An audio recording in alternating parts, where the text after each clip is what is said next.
தமிழன் என்றோர் இனம் உண்டு, தனியே அவனுக்கு குணம் உண்டு என்று சொல்லுவாங்க. அந்த தனித்தன்மையான குணத்தை இன்னும் தனித்தன்மையாக பட்டை தீட்டிய பெருமை எல்லாம் திராவிட அரசியலையே சாரும். ஹோட்டல்ல சாப்பிடும்போது அதுல செத்து போன ஈ இருந்தால் உலகமே ஹோட்டல்காரனை தான் காரி துப்பும்.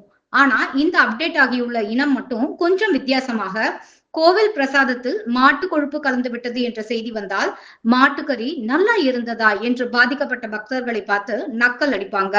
ஒரு பெண் பாலியல் புகார் கொடுத்தால் உலகமே அந்த பெண்ணுக்கு ஆதரவாக களத்தில் குதிக்கும்.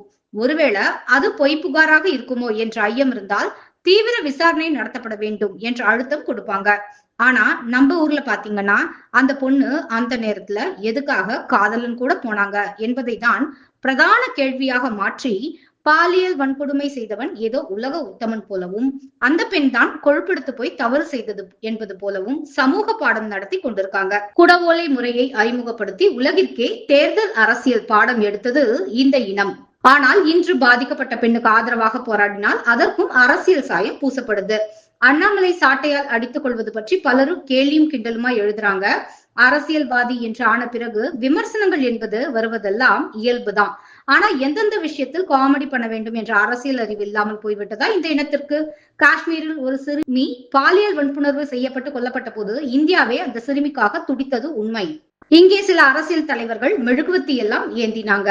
மேற்கு வங்கத்தில் ரத்தத்தை உரிய வைக்கும் கொடூர வன்புணர்வு கொலை சம்பவம் நடந்தபோது பலர் துடித்து போனாலும் தேசிய அளவில் இவர்கள் இருவரும் கூட்டணியின் ஆளும் கட்சி மாநிலம் என்பதால் அந்த வீரியம் இந்த அளவுக்கு இல்ல. கடைசியில் அதே போன்ற ஒரு சம்பவம் தமிழகத்தின் முதன்மை பல்கலைக்கழகத்தில் நடந்தபோது எதிர்கட்சிகள் அரசியல் செய்கிறார்கள் என்று ஒரே வரியில முடிக்க பாக்குறாங்க. உடனே தமிழகத்தில் அதே போல சம்பவமா நடந்து விட்டதா என்றெல்லாம் கேட்க வேண்டாம். வன்புணர்வு செய்யப்பட்டு கொலை செய்யப்பட்டால் உங்களுக்கு உணர்ச்சி வருமா? ஒரு பெண்ணின் பிணத்தை பார்த்த பிறகுதான் உங்களுக்கெல்லாம் கோபம் வருமா? அந்த அளவுக்கு கொடூரமான சம்பவம் நடக்கிறதோ அந்த அளவுக்கு வீரியமாகத்தான் போராடுவீங்களா?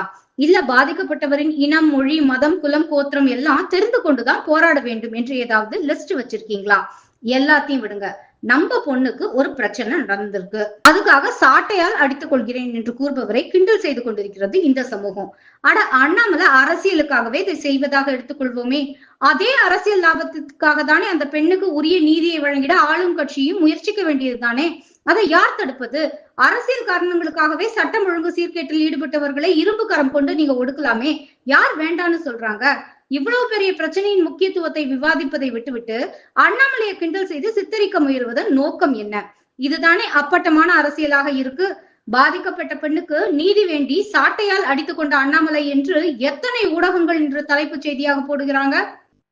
அண்ணாமலை ஏதோ நேர்த்திக்கடன் செலுத்த சாட்டையால் அடித்துக் கொண்டது போல இருக்கிறது இவர்கள் வைக்கும் தலைப்புகள் எல்லாம். அது சரி, கொஞ்சமாவது வெட்கமான சூடு சொரண, அதோடு கொஞ்சம் சமூக அக்கறை இருந்தால் இந்த 4ஆம் தூண்கள் இன்னும் கொஞ்சம் கூட வலுவான தூண்களாக மாறி இருக்கும். அரசியல்வாதிகளை விட அதிக அரசியல் செய்யும் இந்த ஊடகங்களிடம் இதை தவிர வேறு என்னைத்தான் எதிர்பார்க்க முடியும்? ஷேம் ஆன் யூ ஸ்டாலின் என்று ட்விட்டரில் ட்ரெண்ட் ஆகி கொண்டு இருக்கு. ஒரு முதல்வர் ஒவ்வொரு வீட்டிற்கும் சென்று சட்டம் ஒழுங்கை நிலைநாட்டி கொண்டிருக்க முடியாதுதான். ஆனா அதே ஒரு தவறு செய்தால் தண்டனை கிடைக்கும் என்ற பயத்தையாவது விதைத்திருக்க வேண்டும். இதுவே ஸ்டாலின் அவர்கள் எதிர்கட்சி தலைவராக இருந்தால் தமிழகம் எப்படி கொந்தளித்திருக்கும் என்பதில் யாருக்கும் எந்த சந்தேகமும் இல்லை. கருப்பு சட்டை போட்டுக்கொண்டு ஷாக் அடிப்பது மின்சாரமா இல்லை மின்சார கட்டணமா என்று அவர் கேட்டபோது அதை யாருமே கிண்டல் அடிக்கல. அண்ணாமலை காட்டுவது குரலி வித்தை என்றெல்லாம் கிண்டல் செய்யறாங்க. குரலி வித்தையாகவே இருக்கட்டும். பாதிக்கப்பட்ட பெண்ணின் விவரத்தை கசிய விட்டவர்கள் வெட்கப்படாமல் வெளியில் சுற்றி கொண்டிருக்கும் போது இவர்களை கேலி கிண்டலுக்கு பயந்து அண்ணாமலை ஏன் தன் அரசியலை மாற்றிக்கொள்ள போறாரு?